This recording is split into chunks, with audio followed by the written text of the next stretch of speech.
Hey, what's going on, guys? This is Monday with M Traders, and today we're gonna be talking about natural gas and also some of the tickers that I have been following that I think they're interesting, and that I'm currently playing as well.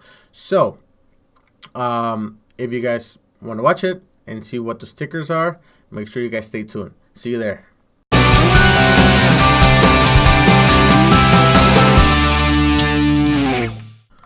So first things first, we're gonna be talking about what you guys came to see this video, which is natural gas. If you guys watched my video yesterday, I was talking about a bounce from this area right here, around this area 2.50. When it reached 2.50, I said we're gonna get a bounce from here. Why? Because 2.50, 2.55, that area is actually pretty good support. And also something to take into account, if you look at the EMA 39 on the daily chart right over here, we crossed over, but there was no follow through from the bears. The bears couldn't hold this area. That can also be tied to the bullish weather that we were having on the weather models in the short term, which I'm going to be posting them shortly.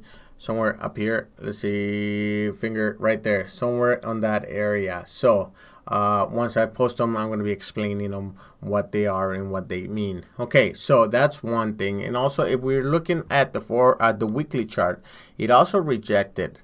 It looks like the bears tried to break through, no follow through. The bulls came in and bought the dip.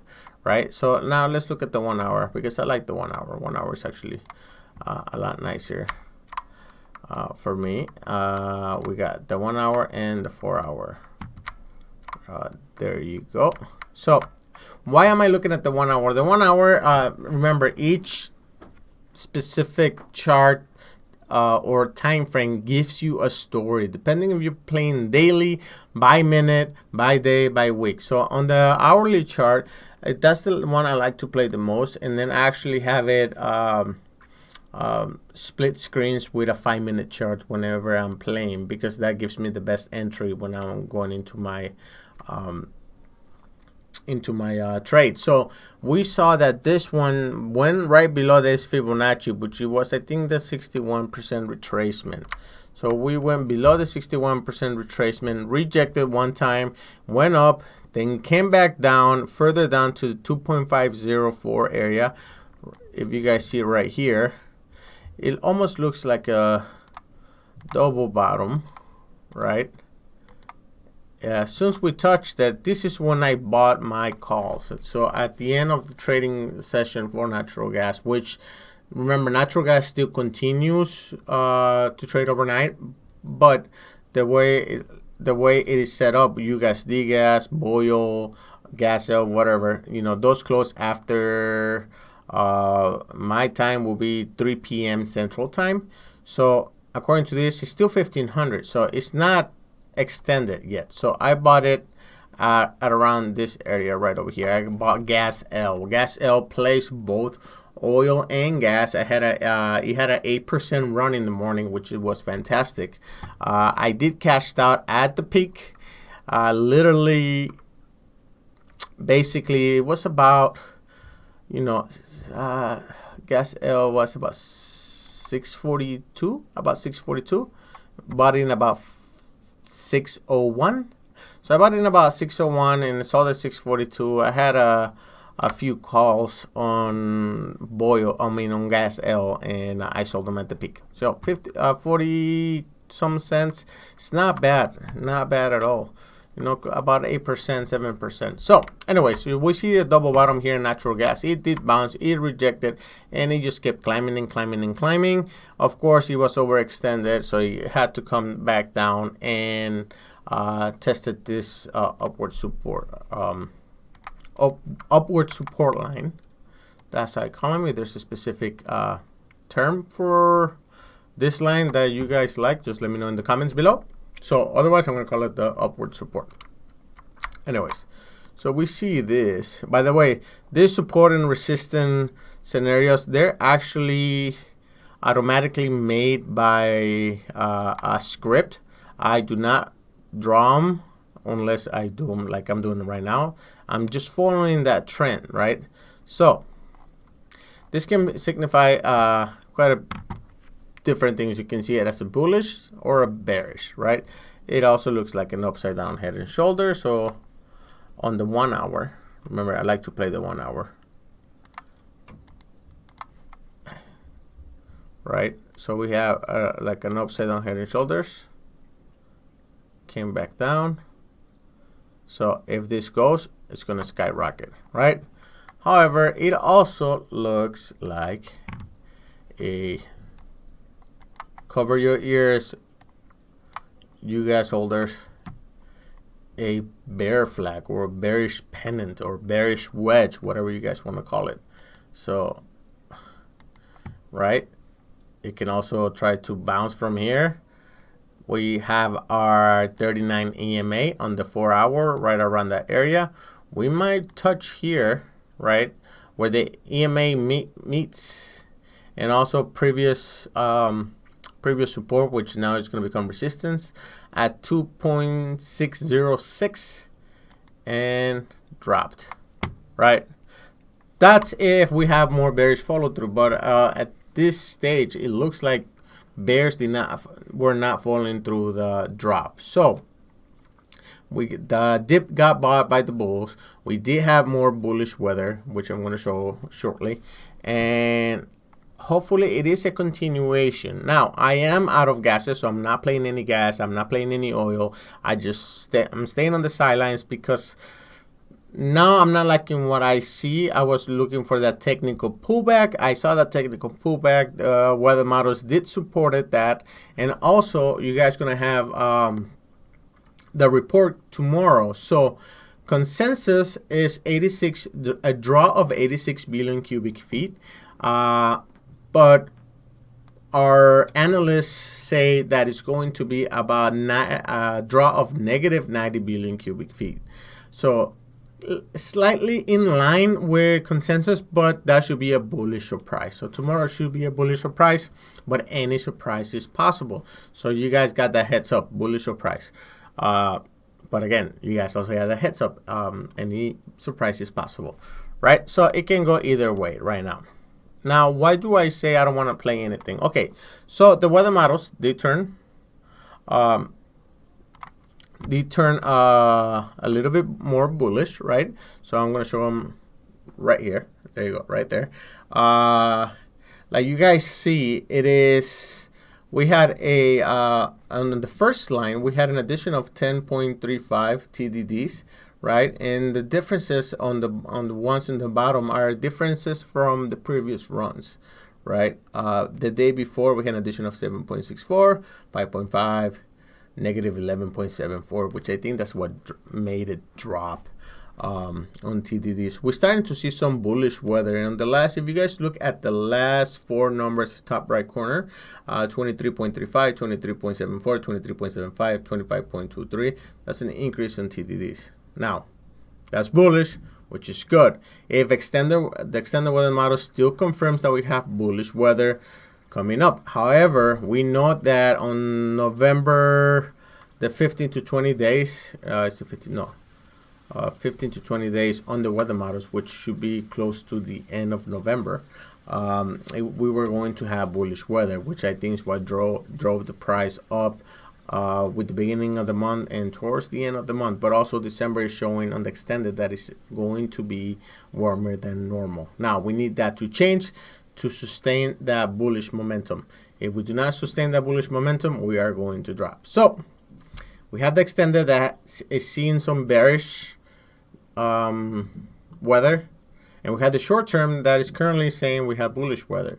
So for me, it's mixed. So I don't wanna play any gases until I see more confirmation.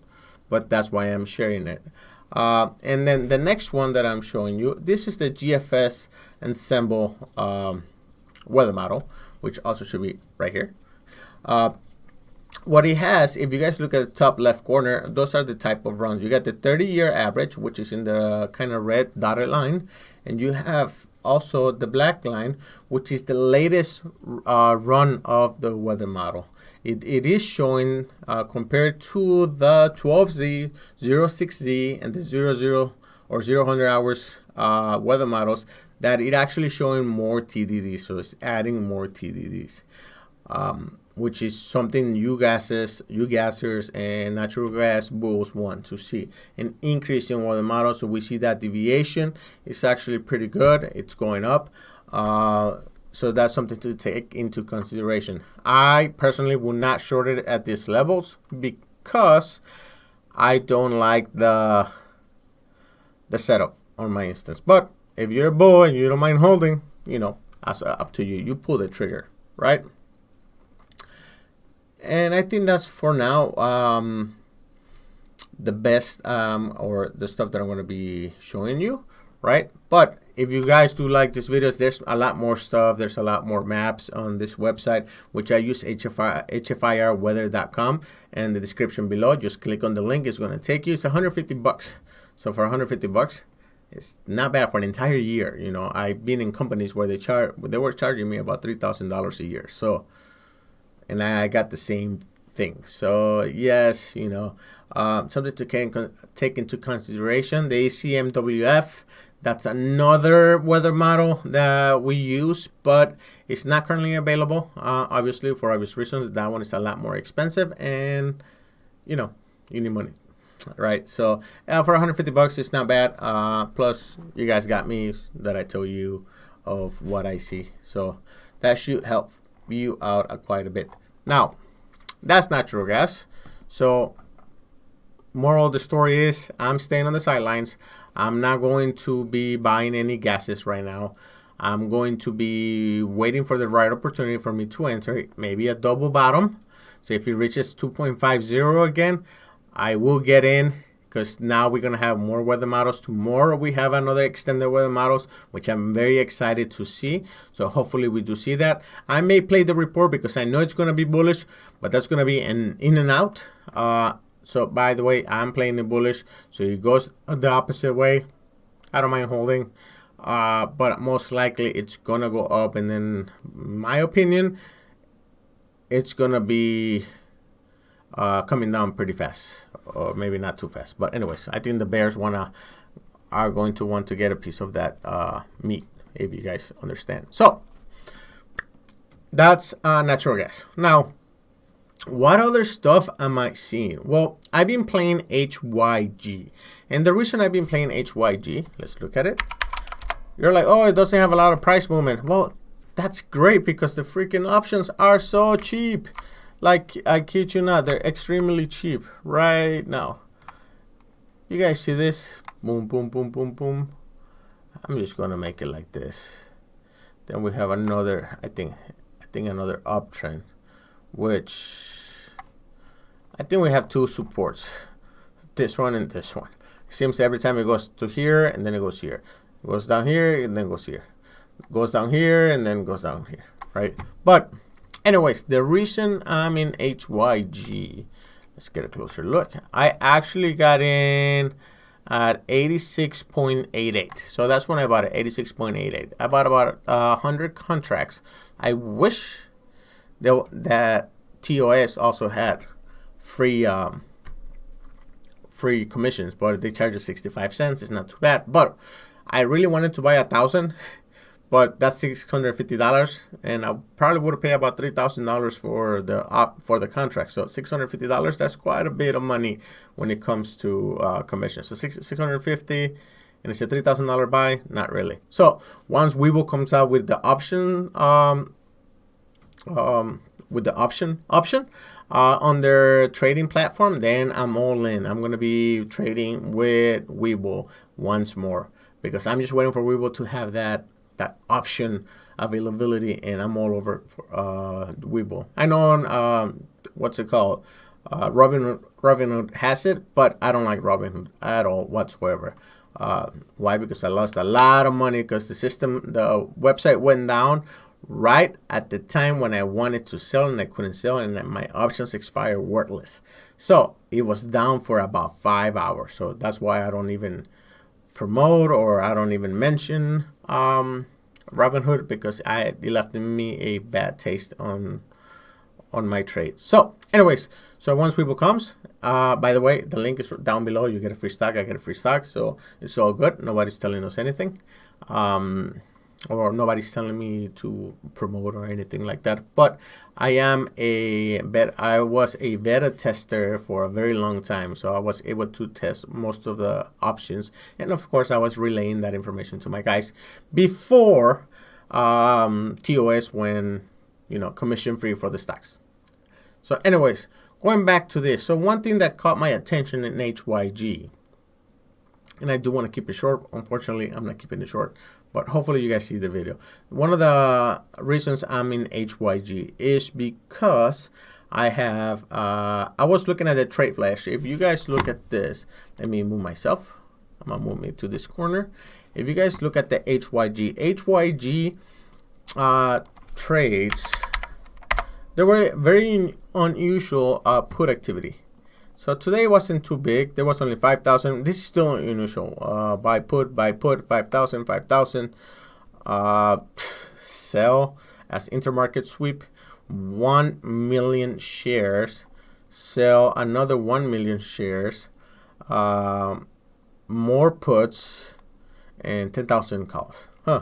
That's not surprising. Anyways, for the last 3 days, I've been watching this trade flash, and HYG has been going crazy before the market dropped. And I was reading somewhere else that this HYG is a sign of market dropping, and I got in right over here, so about 86.88. Now, what happened? Remember, I bought probably this day, which I think it was 11/18, so Monday or Tuesday. Yeah, I bought it on Monday, and it still went up, and I loaded up more on HYG. Every pullback I saw, I was loading in puts. I was buying puts, and sure enough, you know, right after I bought HYG, the market started dropping.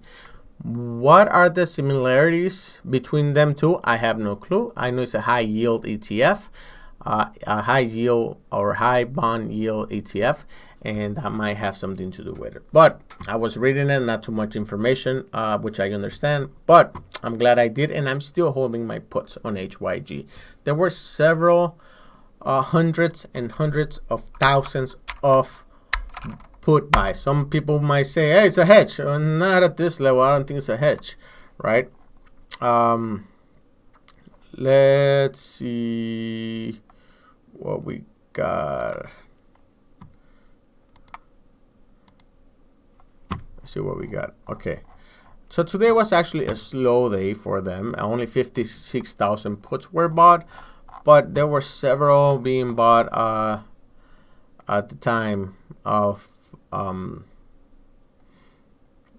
for the last 2 days. So let's look at 26 December. I wish to have open interest. So if you do not know how to add open interest, you guys are gonna learn today. Open interest. Okay, perfect. So here we are. There is about 11,000. I think I gotta put more so it shows all of them. So we got 30,000, 11,000, 3,000. Here's the 20th December, the open interest on the puts. It's just incredible. Let's look at the open interest on the calls. 70, 60,000, 15,000, 20,000, 30,000, 73,000. Okay, cool. You know, that's cute. Now let's look at the puts side. 46, 133, 240, 400,000, 188,000, 270,000, 164,000, 60,000. Yes, and there's more. They go all the way to July. So I was looking at this, and I say, you know, something might be happening right here. Open interest, you know, pretty low. Look, compared to the puts, it's incredible. And it kept coming out in trade flash, so I decided to go in and buy it. So I'm still in it.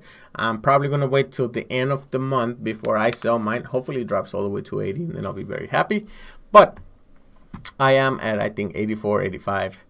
and 86.5 puts strike prices. So HYG, that's one I wanted to show you guys. The other one that I wanted to show you is MKTX. So I've been following MKTX quite a bit. Why? I don't know why, but I started following it because he kept doing higher highs, and it drops. It has this type of pattern that every time it does that, it drops. So I was thinking that it was going to double top right at this price of 421, but I don't think so because of the market conditions. I don't think it's going to double top. And we have the 1 hour. Now we are looking at the daily. So one of the things that kind of strike me, you know, we have a shooting star formation right at the top. We see a clear rejection at the 412, 411 area. Clear rejection by the bears. That's the first bearish move that I seen on this one. So that's telling me that it's about to drop. So I did buy some puts. I have puts on MKTX. I think they're quite cheap, right? Well, that one obviously not. This one, yeah, there's quite a bit of cheap what is it, oh god, prices for bid and ask. Now the spreads are pretty big, so if you don't mind the spreads, it's up to you, but I do not mind the spreads because if it drops $20-$30, it's gonna make up for it. So I don't mind if I sell $1 difference, right? Unless you're buying thousands, hundreds of thousands of contracts. So I'm buying a few contracts here and there. So something that I was looking at and I did like it, and I said, okay, shooting star on the daily. We overbought on every single level. We're overbought. What happened when we were overbought? It dropped quite significantly, right? I mean, it's still on an uptrend, 6%. Oh, but this one, I kid you not, I sold right here on my puts one time, and I was so pissed because then it dropped all the way down to 325. So I was very mad. Anyways, I see a shooting star. I think it's gonna drop, and that's it. You know, my technical analysis is based on overbought conditions on the daily, on the hourly, on every type scenario that I'm thinking. I think it's gonna drop. You know, on the 4 hour, we're extremely overbought. We are about 86 points, 86.4 points overbought. Not even here we're 86. Here we were at probably 84. We're at 86 point on the 4 hour. This all is indicating a drop. So if it starts dropping more tomorrow, I am going to ride that wave. I'm going to jumping on that falling knife. Well, that's me. Don't do it. Anyways, that's it for today. I really hope you guys liked the video. I know it was a little bit too long. I did wanted to make it short, but I wanted to share some of the information that I thought was valuable for others. So please, if you have any comments, put them down below. If you like the videos, do subscribe, hit the notification bell. I'm going to try to make videos every night as much as I can. I cannot do them in the morning, unfortunately, because I'm trading and then I don't get focused. But I'm going to try to make as much videos as I can. The webull link is down below. I have also for M-Trader shirts, which are pretty cool. So let me tell you guys, it is actually pretty cool. You got the Wackinator, you got Wackmaker, and this all this type of crazy stuff. I think it's funny. It's fun that we make that, especially because only people that do trade understand other traders, so that's kind of cool. And lastly, make sure you hit that thumbs up. It does help me out. If you haven't subscribed, again, subscribe please. It does help me out a lot, and it makes me wanna continue making videos. So thank you for watching and have a good day. See ya.